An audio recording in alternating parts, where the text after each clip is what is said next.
Happy morning students. तो हमने कल की क्लास में क्या पढ़ा? हमने पढ़ा कि कैसे हम एरिया ऑफ ट्रायंगल फाइंड करते हैं। देन आफ्टर हमने इसके एप्लीकेशन ऑफ डिटर्मिनेंट्स देखे। एप्लीकेशन ऑफ डिटर्मिनेंट्स में हमने एक टॉपिक दिया था, वो एरिया ऑफ ट्रायंगल का था, ठीक है। फिर इसके बाद मैंने कुछ इनवर्स फाइंड करने का भी तरीका बताया कि इनवर्स कैसे फाइंड करते हैं।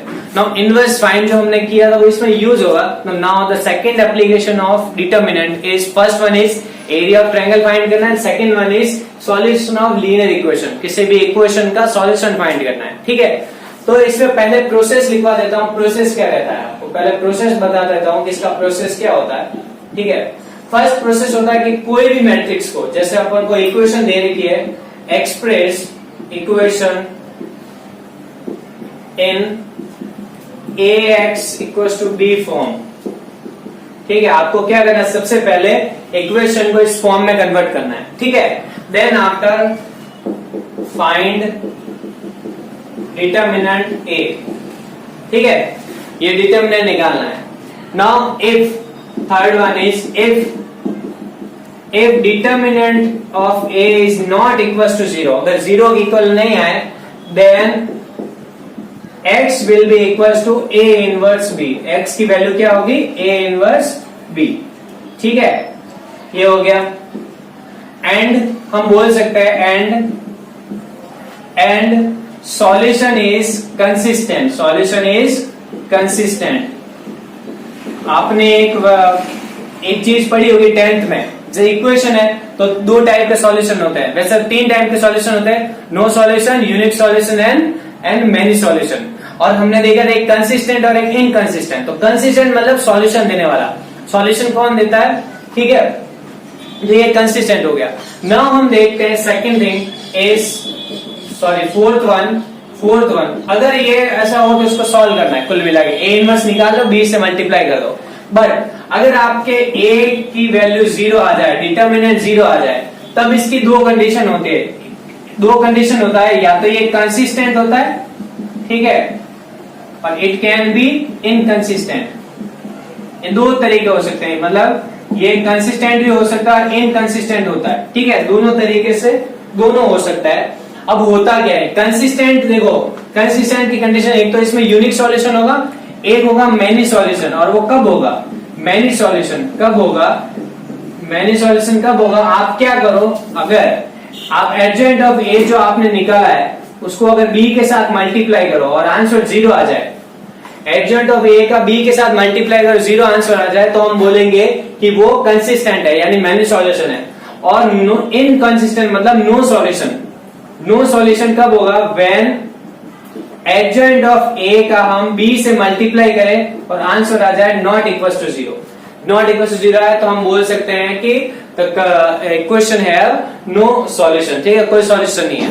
तो कुल मिला के बाद यहाँ पे ये हो जाती है कि ये प्रोसेस रहेगा इसका डिटर्मिनेंट फाइंड करने का, ठीक है, ये तरीका रहेगा। तो पहले सबसे पहले कहा ax इक्वल टू b की फॉर्म में लिखो, फिर डिटर्मिनेंट फाइंड करो, डिटर्मिनेंट 0 नॉट इक्वल 0 है तो इस तरीके से सॉल्व करते हैं, ठीक है। अब बात ये है कि ये कंडीशन बहुत नहीं आती वैसे जनरली, इतना तुम्हारा सॉल्यूशन हो जाए, क्योंकि सॉल्यूशन होगा तभी वो क्वेश्चन देगा, ठीक है। तो ये अभी इस पे बेस्ड क्वेश्चन करते हैं। तो देखो अभी हम क्वेश्चन सॉल्व करते हैं।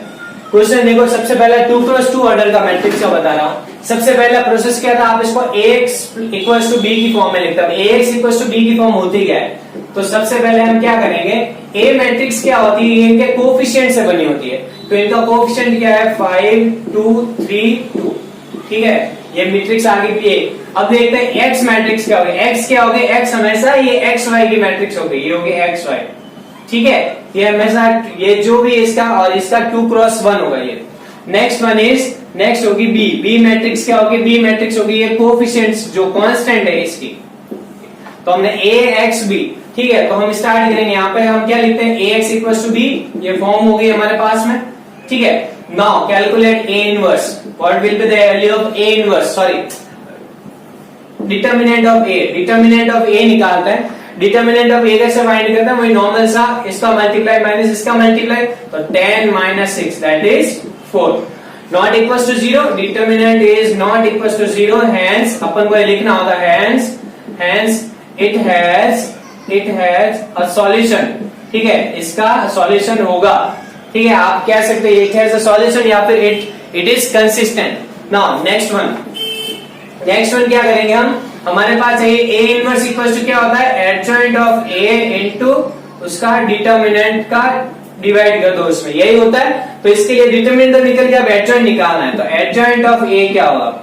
नाउ आज मैंने एक तरीका बताया था एडजॉइंट निकालने का, कल मैंने एक तरीका बताया तुम्हारे निकालने का, क्या होगा इसका, ए का डिटरमिनेंट अगर एडजॉइंट निकालना है तो आप क्या करना है, इसका इंटरचेंज कर दो डायगोनल एलिमेंट और इसका साइन चेंज कर दो। ये हो गया 2 5 और ये हो गया -3 -2, ठीक है, ये एडजॉइंट आ गया। नाउ आपको कैलकुलेट क्या करना है, ए इनवर्स करना है, तो a inverse will be equals to adjoint of a upon में डिटरमिनेंट ऑफ ए। तो क्या हो जाए, adjoint of a equals to determinant a क्या होगा, ये हो गया 1/4 और यहाँ हो गया 2 -2 -3 5, ठीक है, ये हो गया हमारे पास में इसका आंसर।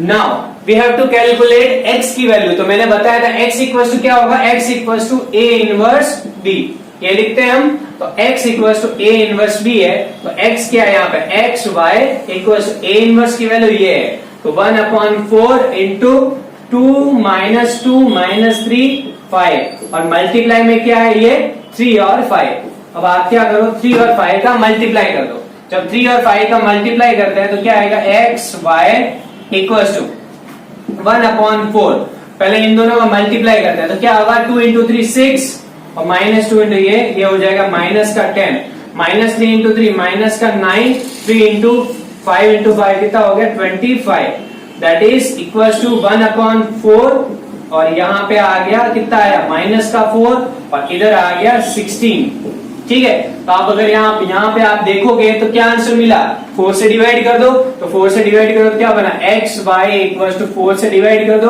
तो 4 से इसमें डिवाइड किया तो -1 आया, इसमें 4 से डिवाइड किया तो 4 आया, hence x equal to -1 y equal to 4, ठीक है, ये सॉल्यूशन हो गया, x equal to -1 y equal to 4। तो अभी हम क्वेश्चन देखें 3x3 का, देखो प्रोसेस वही है, सेम तरीका है आपको, उसमें भी x equal to a inverse b था, इसमें भी x equal to a inverse b है, बस इसमें इनवर्स जो है वो 3x3 मैट्रिक्स का है, बस यही है, और कोई इसमें डिफरेंट थिंग नहीं है।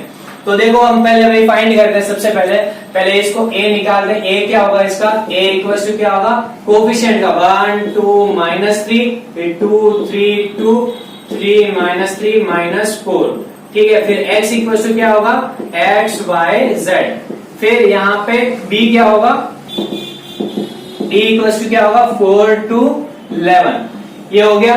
नाउ अब हम फाइंड क्या करेंगे, अब हम देखेंगे कि x इक्वल टू, सबसे पहले इसको अरेंज कर दिया हमने, नाउ x इक्वल टू क्या होगा, a इनवर्स b होगा, ठीक है, बट फर्स्ट ऑफ ऑल हमको क्या कैलकुलेट करना है, उसका डिटर्मिनेंट कैलकुलेट करना पड़ेगा। तो डिटर्मिनेंट क्या देखते हैं, डिटर्मिनेंट निकाले उसका, तो डिटर्मिनेंट होगा 1 इंटू -12 प्लस 6 -2 -8 -6 -3 -6 प्लस -9, ठीक है।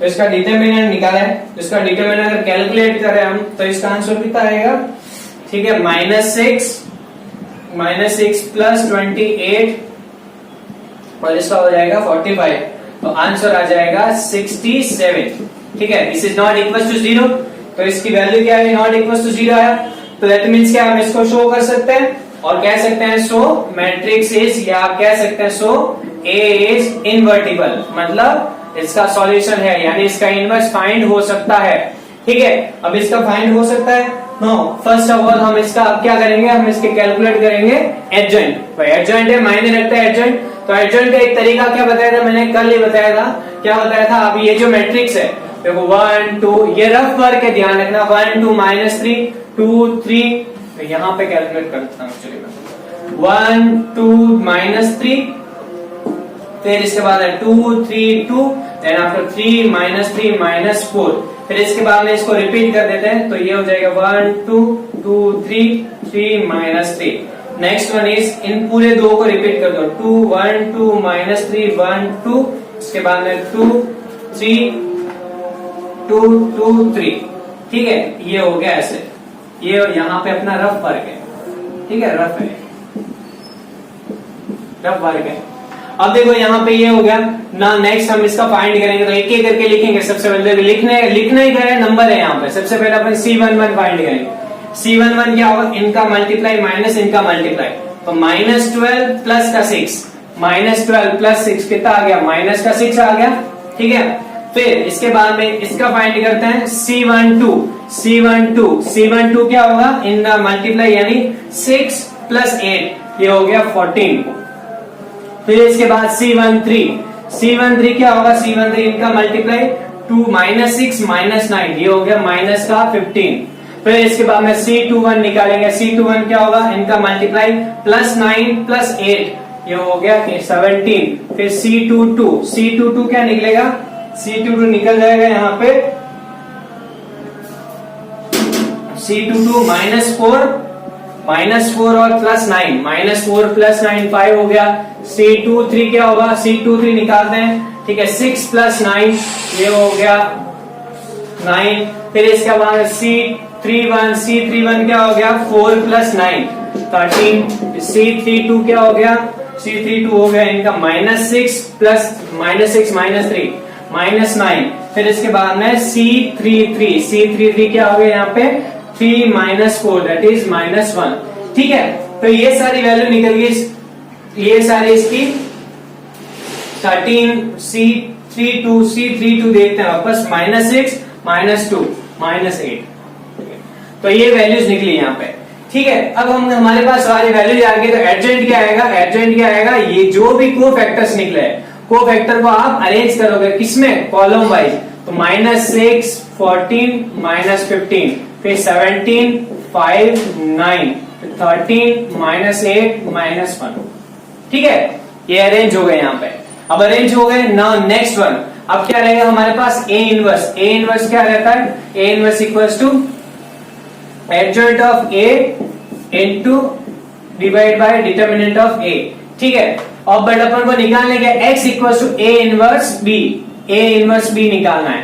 तो A इनवर्स क्या है, A इनवर्स ये पूरी वैल्यू यहाँ पे पुट कर दो। तो डिटरमिनेंट कितना निकला था अपने पास, डिटरमिनेंट निकला था 67।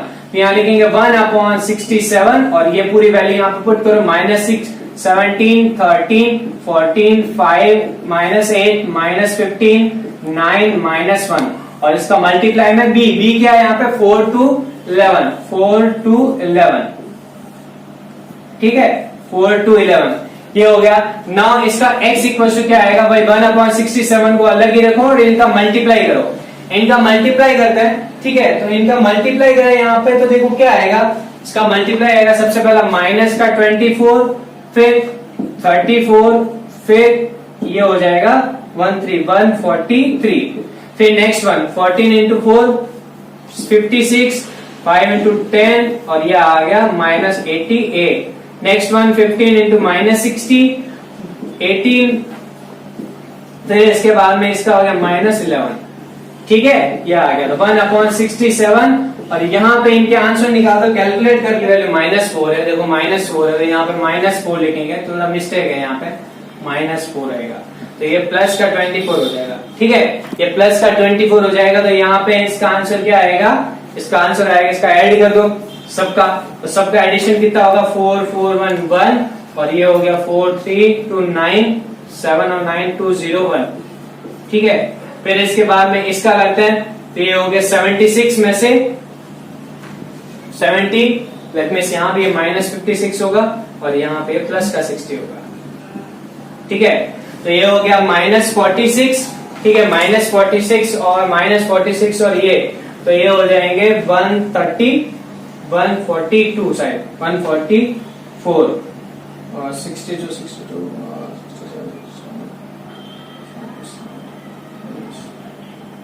134 हो जाएंगे। ठीक है, 134 माइनस का। फिर इसके बाद में इसका कैलकुलेट करें यहाँ पे, तो कितना हो जाएगा, यहाँ पे 78 में से 11 गए तो 67। ठीक है, तो यहां से क्या आंसर मिला, x मतलब क्या होगा, x y z equals to 67 से अंदर डिवाइड कर दो, यहाँ 3, यहाँ आ गया -2 और यहाँ आ गया 1।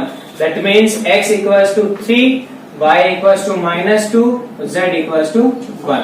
ठीक है, दीज आर द सॉल्यूशंस। तो आज की क्लास में इतना ही है। अब बट एक बात ध्यान रखना कि मैंने पेपर का एनालिसिस किया, उसके हिसाब से आपके प्रॉपर देखो 6 मार्क का क्वेश्चन आएगा इसमें से, ठीक है 6 मार्क का क्वेश्चन आएगा। 6 मार्क का क्वेश्चन जो आता है और में आता है मैट्रिक्स का हमेशा डिटर्मिनेंट का, एक तो आता है उसका प्रॉपर्टीज ऑफ डिटर्मिनेंट का और उसका और में क्वेश्चन आएगा इसका। तो आप दोनों में से कोई भी एक क्वेश्चन अच्छे से कर लो, ठीक है। तो तुमने देखा कि 2x2 का कैसे सॉल्व करना है, 3x3 का कैसे सॉल्व करते हैं, बट मेन इंपॉर्टेंट इसमें क्या है, सबसे मेन इंपॉर्टेंट इनवर्स है, इनवर्स फाइंड करना है। ए इनवर्स 2x2 हो बोले 3x3 हो, तो सबसे इंपॉर्टेंट चीज ये है, ये ए इनवर्स फाइंड करके बी से मल्टीप्लाई करना है, इसमें ये आंसर ये निकालना। मैक्सिमम कैलकुलेशन प्रॉब्लम यहाँ पे तुम्हारे एडजॉइंट निकालने में आ सकती है और कुछ नहीं है, इसलिए एडजॉइंट का तरीका ये अच्छा लगे तो ये करो, वरना जो कन्वेंशनल तरीका उस तरीके से भी सॉल्व कर सकते हैं, ठीक है। बट उसमें माइनस का ये सब देखना पड़ता है, इसमें डायरेक्ट आंसर मिल जाता है आपको, ठीक है। तो आज की क्लास में इतना ही था, इसके हिसाब से तो आज इतना ही है। आप इसके बेस पे क्वेश्चन करना, ठीक है, और हम थोड़ा और कल इसके टाइप पे क्वेश्चन करेंगे, मैं तुमको सेंड करूंगा, ठीक है क्वेश्चन। Thank you.